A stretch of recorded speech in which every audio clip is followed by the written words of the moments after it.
The city was alive with its usual chaos, a cacophony of honking horns, chattering crowds, and the distant rumble of construction.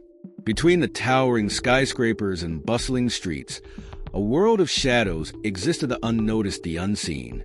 Among them was Liam, a scrawny boy with sunken cheeks and dirt-streaked clothes. He wandered aimlessly through the crowded sidewalks, clutching his stomach as it growled in protest. Hunger wasn't a stranger to him. It was an old companion, a weight he carried every day. The smells from the restaurant hit him, like a wave roasting meat, fresh bread, the tang of spices.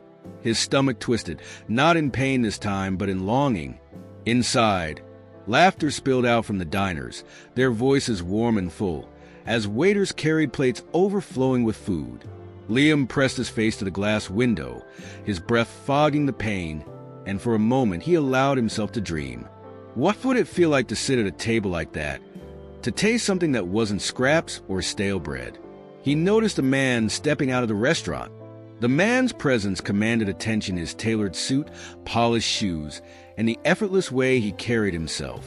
Even the way he checked his watch seemed purposeful.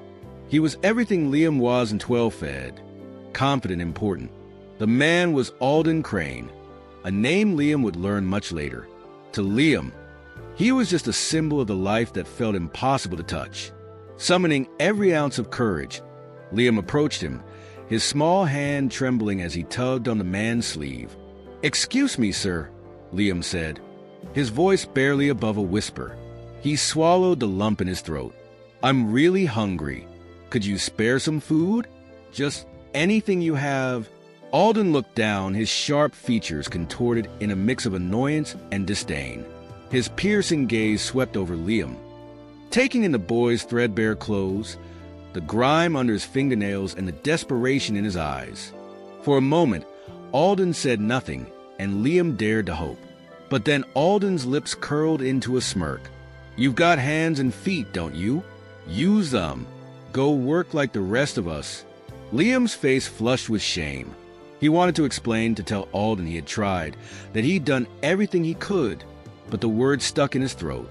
Alden continued, his voice colder now. "Begging won't get you anywhere, boy, and I don't reward laziness." He turned to leave, dropping his napkin in the trash can along with the untouched bread it had wrapped. Liam stood frozen, his heart pounding in his chest.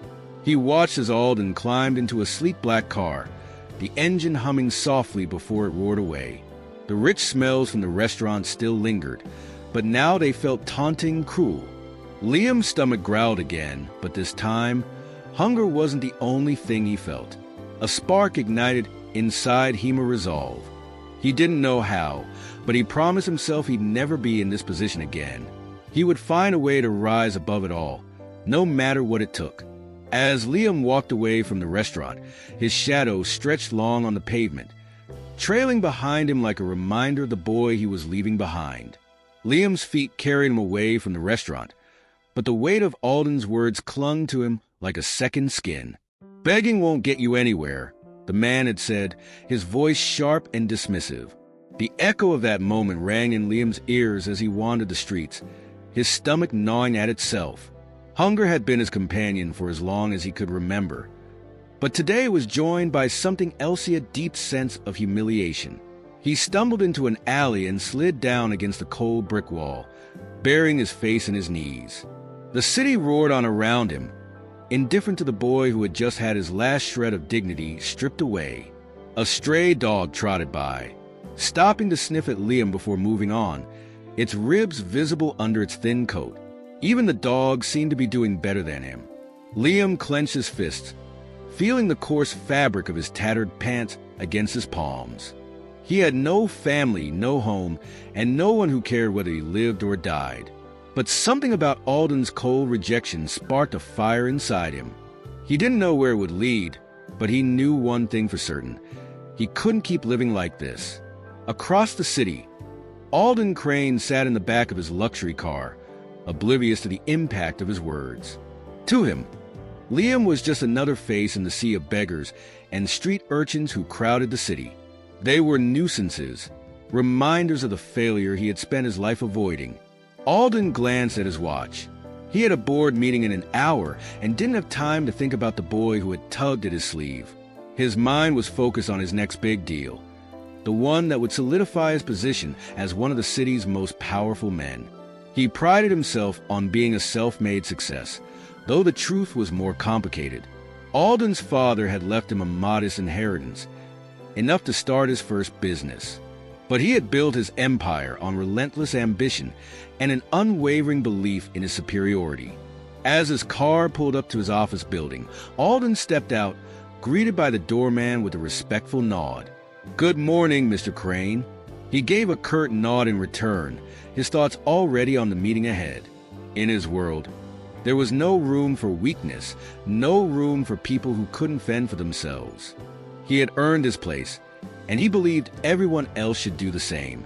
Back in the alley, Liam wiped his eyes with the back of his hand, smearing dirt across his cheeks.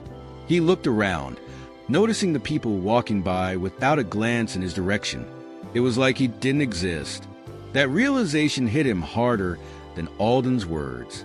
If he disappeared tomorrow, would anyone even notice? But then a thought took hold. If no one was going to help him, he would help himself. He pushed himself to his feet, his legs shaky but determined. He didn't know where to start, but he knew he couldn't stay in this alley, wallowing in defeat. He had to keep moving, to find anything that would help him survive another day. Liam wandered into a busy market, the air filled with the smell of spices, freshly baked bread and roasting meat. His stomach growled, but he ignored it, focusing instead on the activity around him. Vendors shouted out prices, customers haggled over goods, and children darted through the crowd, their laughter cutting through the noise. He watched a boy about his age helping a fruit vendor stack oranges into neat pyramids. The boy looked tired, but there was a sense of purpose in his movements. Liam approached the vendor, his heart pounding. "Do you need any help?" he asked, his voice barely audible. The vendor looked him over, his eyes narrowing. "You're too scrawny to be much help," he said gruffly. "But I suppose you can sweep up the stall. I don't pay much, though." Liam nodded eagerly. "I'll do it." He didn't care about the pay. Just having something to do, something to prove he wasn't useless, was enough. Over the next few hours, Liam swept the stall, carried crates, and did whatever the vendor asked. His muscles ached, and his stomach protested the lack of food, but he kept going. When the market started to close, the vendor handed him a few coins and a bruised apple. "You're a hard worker," the man said, his tone softer now. "Come back tomorrow if you want." Liam nodded, clutching the apple like it was a treasure. He found a quiet spot in the market and ate it slowly, savoring every bite. It wasn't much, but it was more than he'd had that morning. As he sat there, watching the market empty out, he felt something he hadn't felt in a long time. Hope. He didn't know how long it would take, but he was determined to change his life.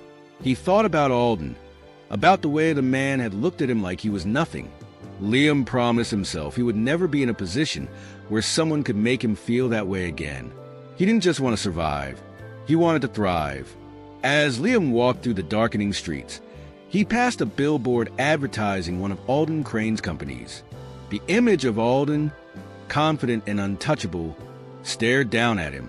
For a moment, Liam stopped and looked up, his jaw tightening. He didn't know how, but he made a silent vow. One day, he would meet Alden Crane again. And when he did, it wouldn't be as a beggar. The city lights flickered on, casting a warm glow over the streets. Liam pulled his jacket tighter around him and kept walking, the fire inside him burning brighter than ever. The market became Liam's starting point, a place where he learned that even the smallest efforts could yield results. Each morning, he woke up before dawn and returned to the fruit vendor's stall. His routine began with sweeping the floor, organizing crates, and occasionally running errands. Though the work was exhausting, it gave him a purpose. It was more than he had hoped for when he wandered the streets aimlessly, uncertain where his next meal would come from. As the weeks passed, Liam grew stronger not just physically but mentally. He observed the bustling market, noticing how the vendors interacted with customers and how they adjusted their tactics depending on the crowd. One day, while carrying a sack of apples to a customer, he overheard the vendor negotiating prices. Liam realized that understanding people what they wanted and how they valued things was key to selling anything. Liam began paying attention to more than just his own tasks. He watched the fishmongers haggling with customers, their voices booming with confidence. He noticed how the spice merchants drew buyers in with free samples, creating an irresistible allure. He even studied how street performers attracted crowds by creating a spectacle.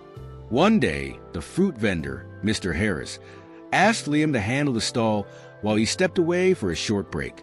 It was the first time Liam had been trusted with such responsibility.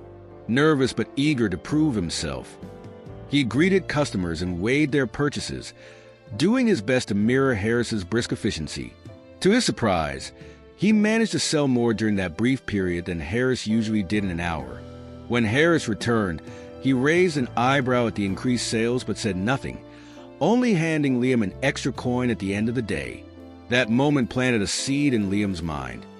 He could do more than manual labor. He had the ability to connect with people and earn their trust. Months turned into years. Liam took every opportunity to learn, expanding his skills and knowledge. He picked up discarded newspapers from the market stalls, poring over articles about business and finance.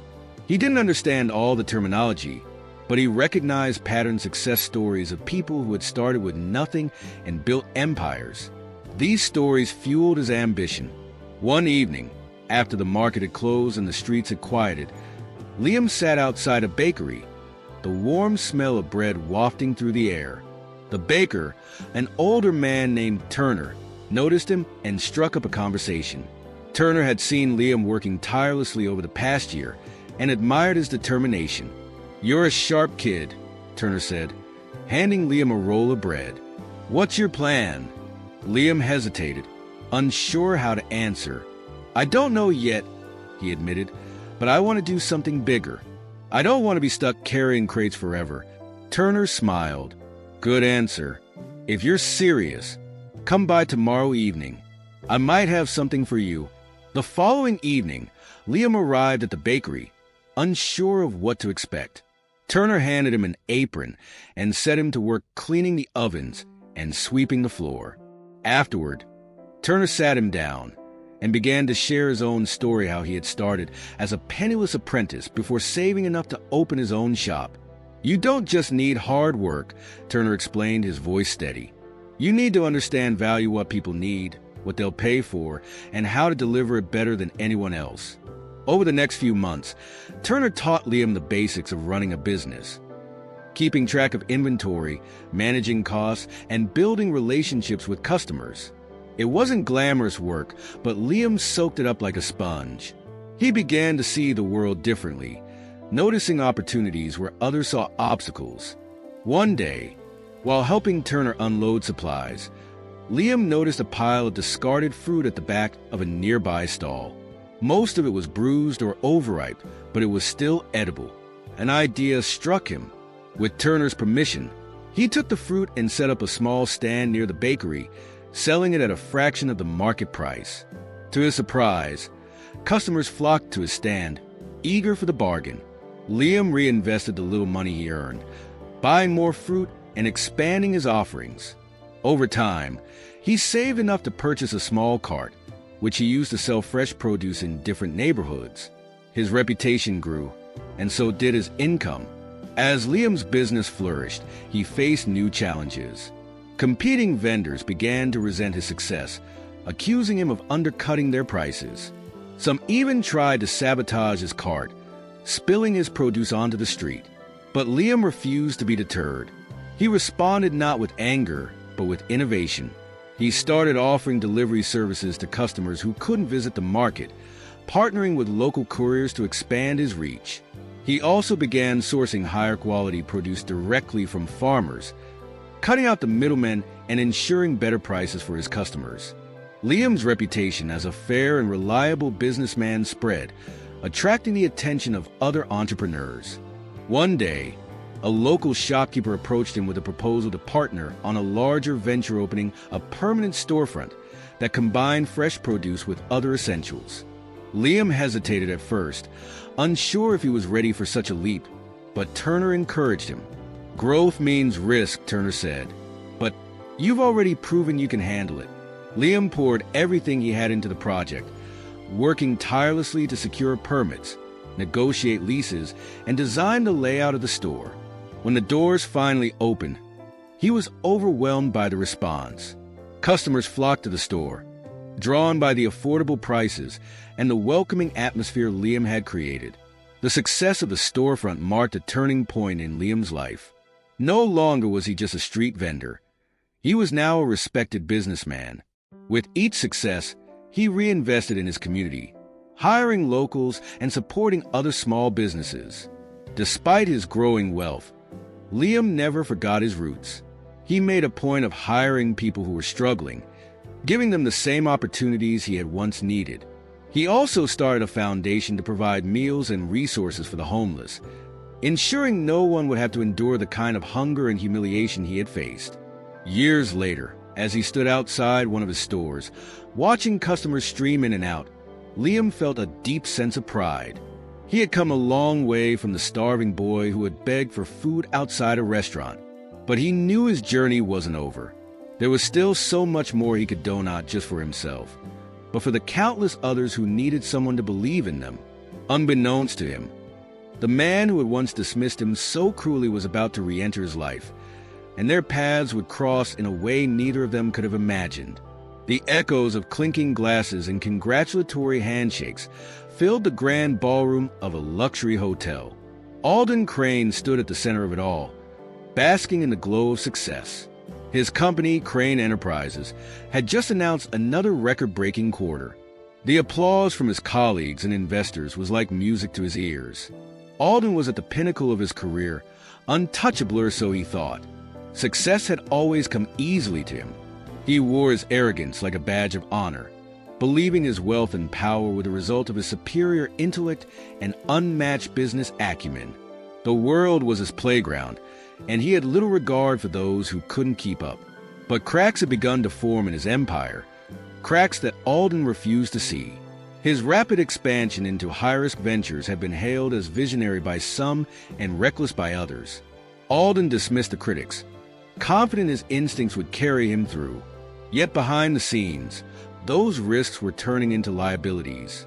The first signs of trouble came quietly, almost imperceptibly.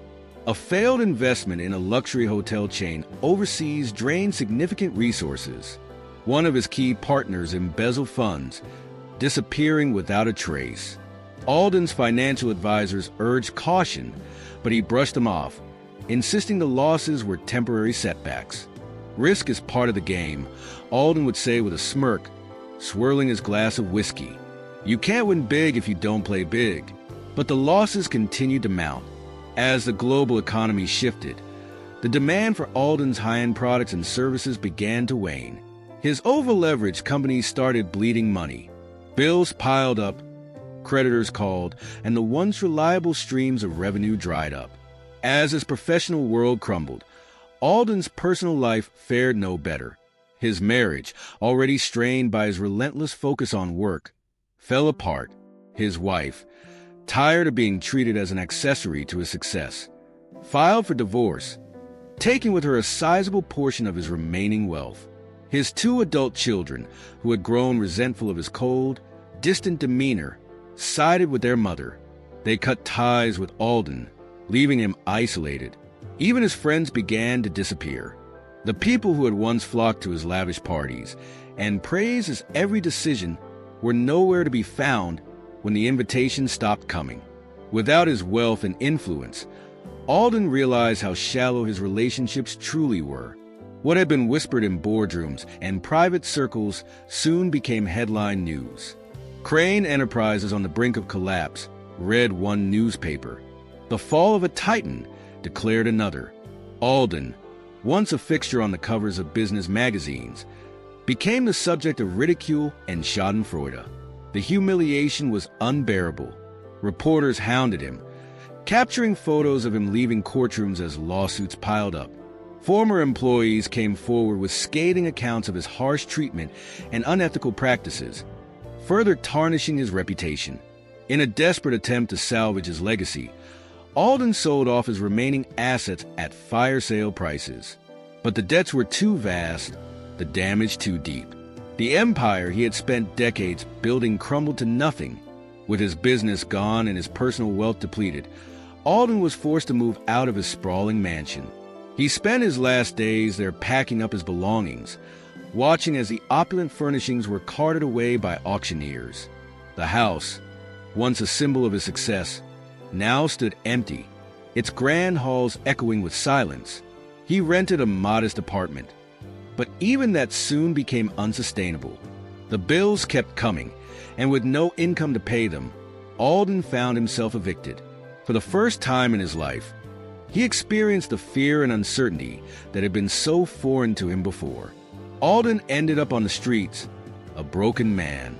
The tailored suits and polished shoes were replaced by threadbare clothes and worn-out sneakers. He wandered aimlessly through the city, the same city where he had once been a king. The very streets he had driven through in his luxury car now became his home. Life on the streets was brutal. Alden quickly learned the unwritten rules of survivalware to find the best shelters, which alleys were safe to sleep in, and how to scavenge for food. The once proud man who had turned away a starving boy now found himself standing in line at soup kitchens, his head bowed in shame. Hunger gnawed at him, not just physically but emotionally. The meals served at the shelters were a stark reminder of how far he had fallen. The cold indifference of passers-by mirrored the same attitude he had once displayed toward the less fortunate. He was no longer Alden Crane, the successful millionaire. He was just another nameless face among the homeless. Alden spent long nights huddled under bridges or in doorways, haunted by memories of his former life. He replayed every decision, every misstep, wondering where it had all gone wrong. He thought of the people he had dismissed, the relationships he had taken for granted, and the countless moments when he could have chosen compassion but didn't. The memory of the boy outside the restaurant came back to him often. He couldn't remember the boy's face, but he remembered the look in his eyes, pleading, desperate. Alden had thought himself superior then, untouchable. Now, he realized how wrong he had been. One day, while sitting on a park bench, Alden overheard two men talking about a community center that provided meals, clothing, and job assistance for the homeless. The center was run by a foundation that had gained a reputation for its generosity and effectiveness.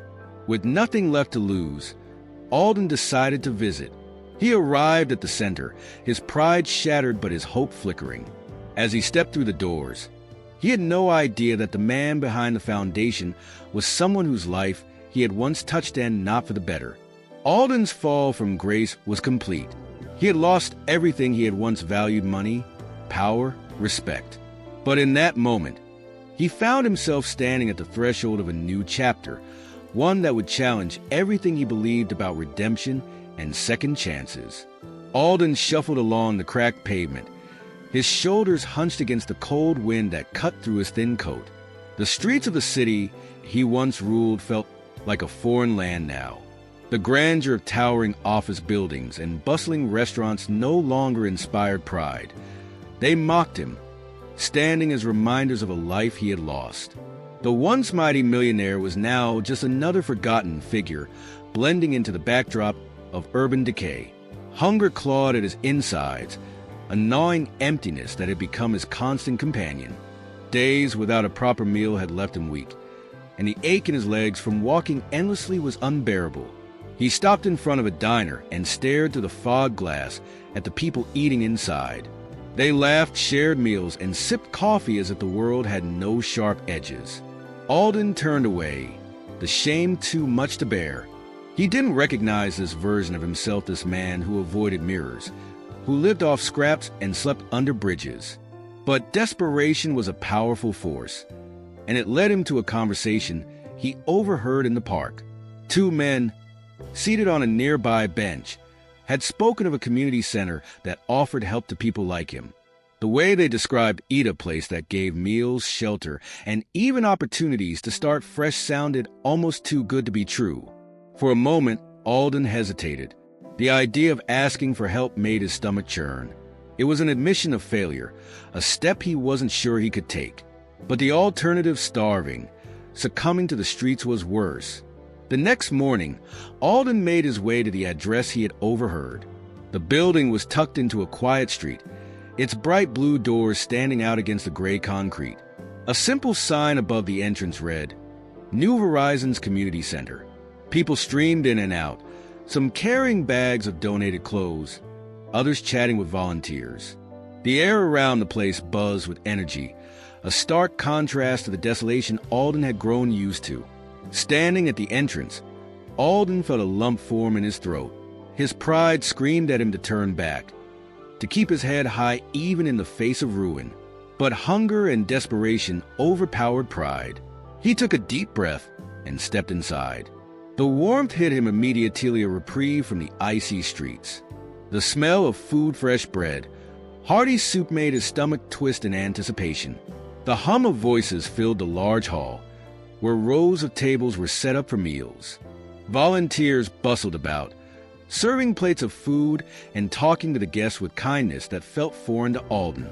He stood awkwardly near the entrance, unsure where to go or whom to speak to. A volunteer, a middle-aged woman with kind eyes, approached him. "Welcome," she said, her voice warm. "You're new here, aren't you?" Alden nodded, unable to find his voice. "That's okay," she said, handing him a tray. "Start with a meal. Everything else can wait." He took the tray with trembling hands, muttering a quiet thank you. The woman smiled and gestured toward the serving line. Alden sat at one of the long tables, his tray piled with steaming soup, bread, and a small salad. The first bite sent a wave of relief through him. It wasn't just the food, it was a feeling of being treated with dignity, of being seen.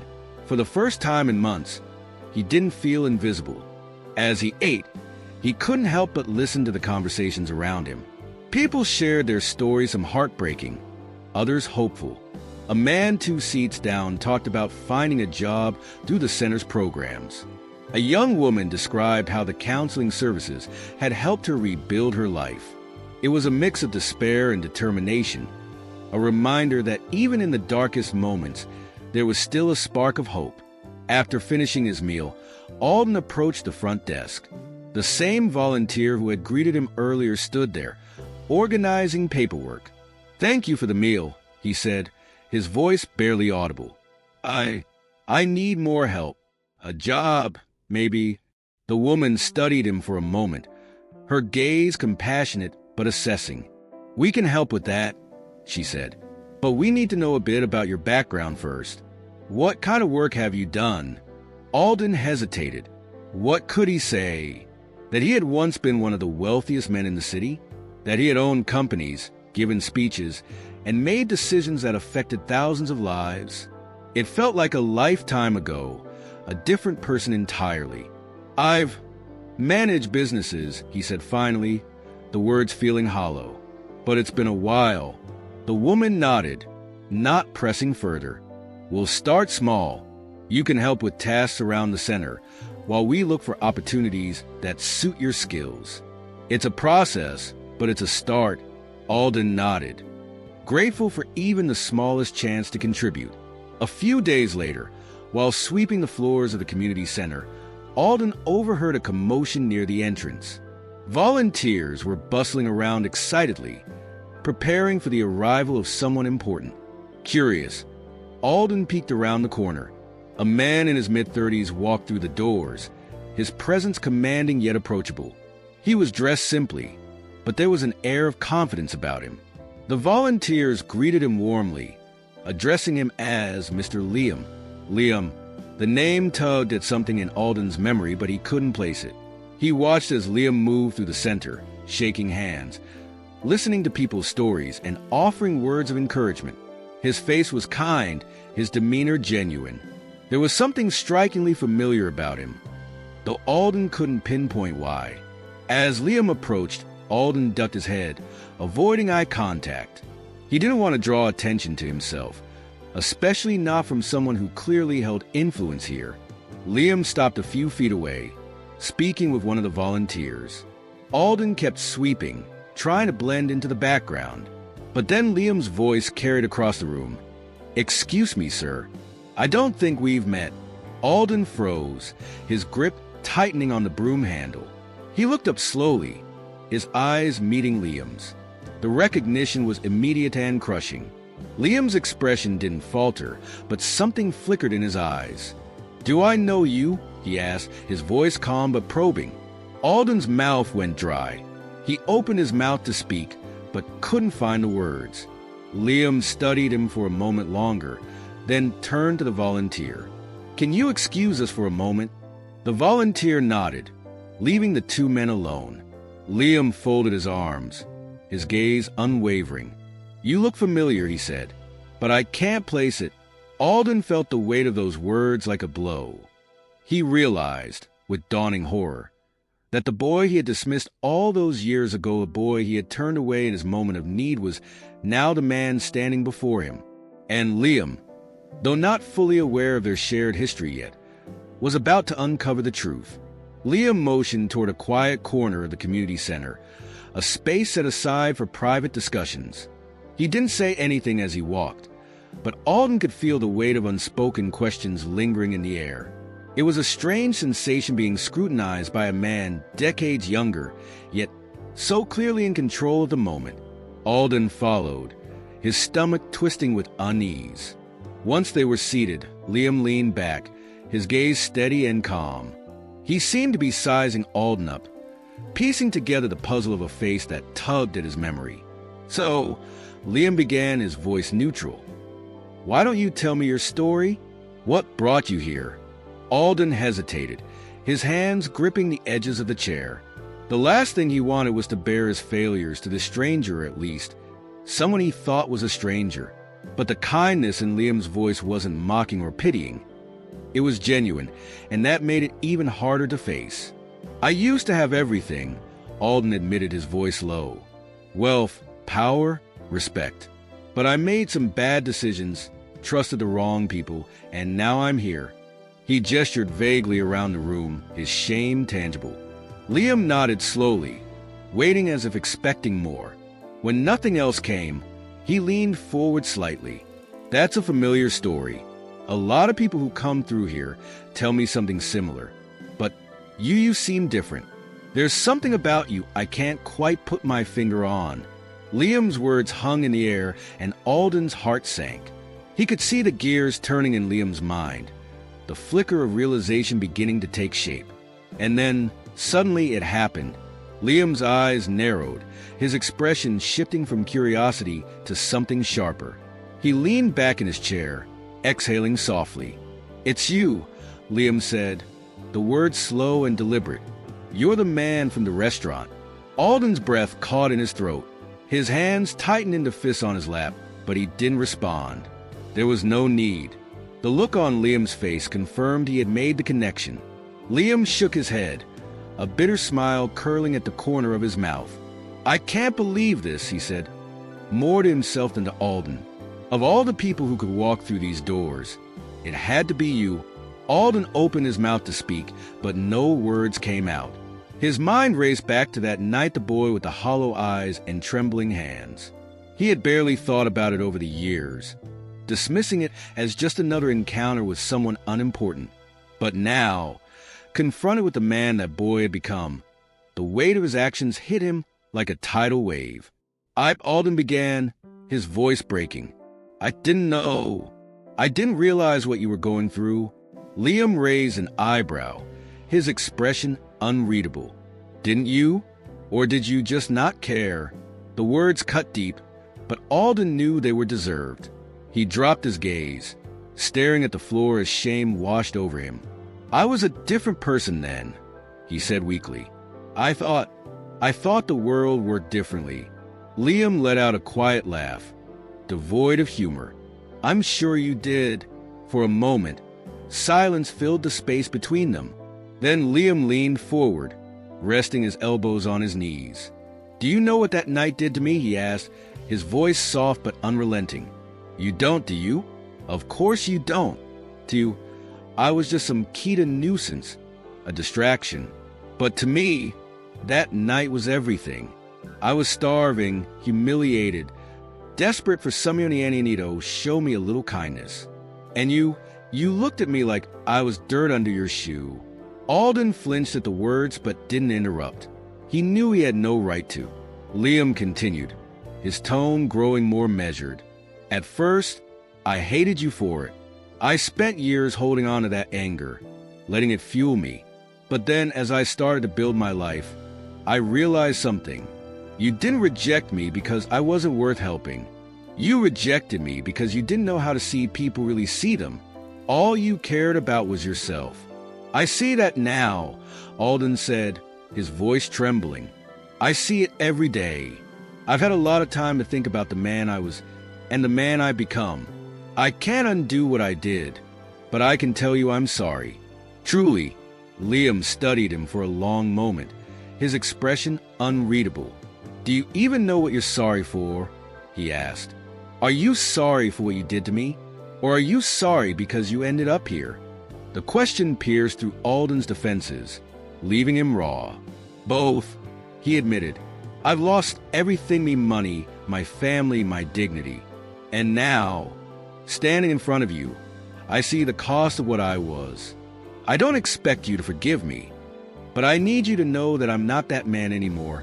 Liam sighed, leaning back in his chair. "I want to believe you," he said. "I really do. But forgiveness isn't something you can ask for. It's something you earn." Alden nodded, his throat tightening. "I understand." Liam stood, signaling the conversation was over. "Here's what I'll do," he said. "I'm not going to turn you away, not because of who you were, but because of who I am. You'll get the same help we give anyone else who walks through those doors. But if you're looking for redemption, that's on you. I can't give it to you." As Liam walked away, Alden sat there, staring at the empty chair across from him. The weight of the encounter pressed down on him, leaving him feeling more hollow than he ever had before. He had hoped for absolution, for some sign that his apology could wipe away the years of cruelty and neglect. But life didn't work that way. Alden spent the rest of the day volunteering at the center, sweeping floors and helping organize donations. Every task felt like a reminder of how far he had fallen, but also of how much he still had to learn. That night, as he lay on a cot in the shelter, he thought about Liam's words. Forgiveness wasn't something that could be demanded. It had to be earned. For the first time in his life, Alden began to truly reflect not on what he had lost, but on who he had been. The man he saw in his memories wasn't someone he wanted to be anymore. Whether or not Liam ever forgave him, Alden knew he had to change. Not for anyone else, but for himself.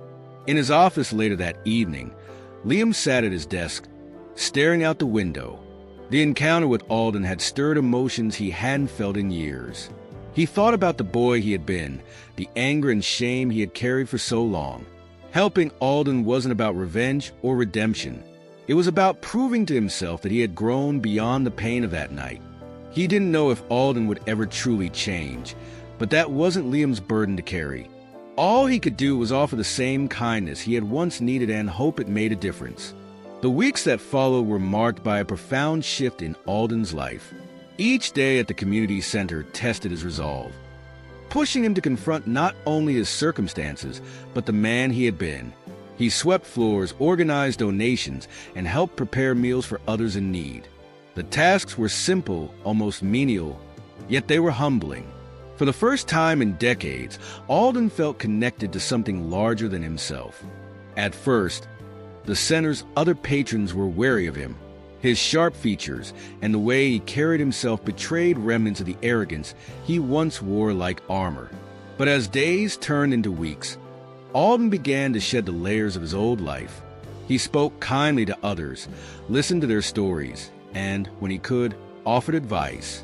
Slowly, people started to warm to him, seeing him not as a fallen businessman, but as a man trying to rebuild. One morning, while helping unload a delivery truck, Alden struck up a conversation with a young man who had recently started volunteering at the center. The man, Oliver, shared his own struggles, how he had battled addiction and nearly lost everything before finding solace in helping others. "You know," Oliver said, wiping sweat from his brow, "it's strange how life can knock you down so hard, but sometimes that's what it takes to make you see clearly." Alden nodded, his gaze distant. "It's not just seeing clearly," he said quietly. "It's learning to live differently, to stop taking and start giving." The words felt foreign to him as he said them, yet they rang true. For so long, his life had been defined by accumulation of wealth, power, and status. Now, he was discovering a different kind of richness in the connections he was building and the small ways he could contribute. One afternoon, as Alden sorted through boxes of donated clothes, Liam approached him. It wasn't the first time they had crossed paths since their confrontation, but their interactions had been minimal, cordial, but distant. This time, however, Liam seemed different, less guarded. "We've been talking about starting a mentorship program here," Liam said, his tone businesslike. "Something to help people who've fallen on hard times learn skills and rebuild their lives. You've got experience more than most. Think you could help?" Alden stared at him, caught off guard. "You want me to mentor people?" Liam shrugged. "You were good at building businesses. Maybe you can help others build themselves back up." The offer was both a challenge and an olive branch.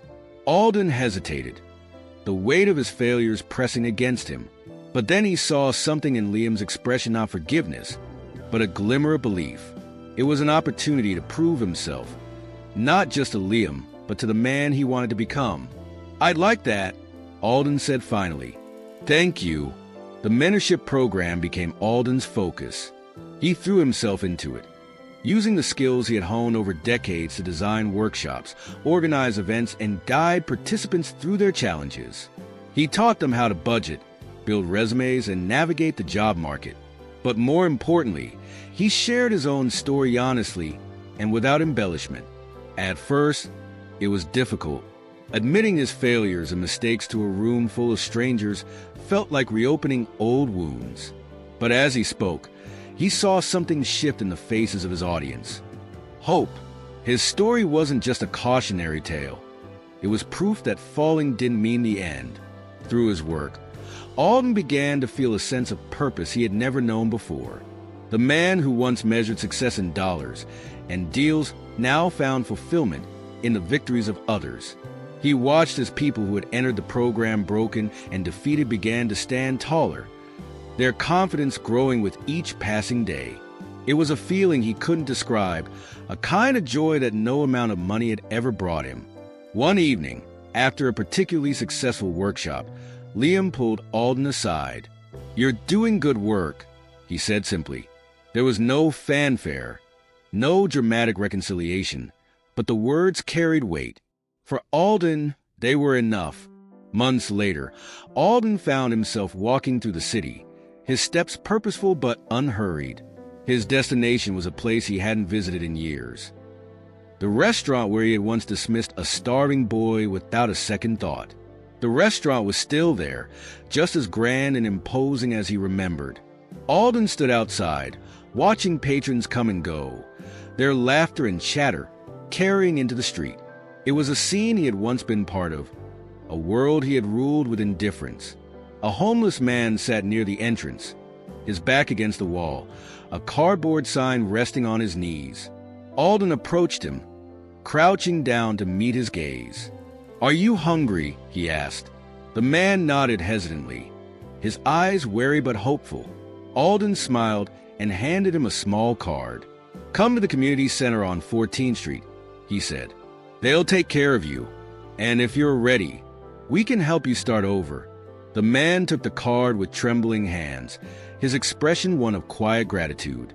As Alden walked away, he felt a strange sense of peace. He couldn't change the past, but he could choose who he would be moving forward. At the community center, Liam watched Alden from a distance as he worked with a group of participants. There was a calmness to Alden now, a humility that hadn't been there before.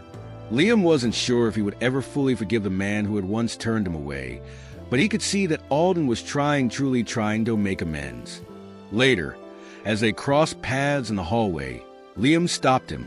"You've come a long way," he said, his voice even. Alden met his gaze, a small but genuine smile tugging at his lips. "I had a good example to follow." Liam didn't respond immediately, but he nodded. The walls between them weren't gone, but they were lower now, their sharp edges softened by time and effort. Years passed, and the community center grew into a beacon of hope for the city. The mentorship program expanded, reaching hundreds of people who found their footing and rebuilt their lives. Alden remained a central figure, not as a leader, but as a guide, someone who understood the journey from success to failure and back again. Liam continued his work, his foundation thriving under his leadership. Though he rarely looked back on his past, the moments that had shaped him remained etched in his heart. He had turned pain into purpose, transforming not just his own life, but the lives of countless others. As for Alden, he never returned to the heights of wealth and power he once knew. But in the quiet moments, surrounded by the people he had helped, he realized he had found something far greater: redemption, connection, and a legacy built not on riches, but on humanity. The boy he had once dismissed had shown him the way forward, and in doing so, had changed them both forever.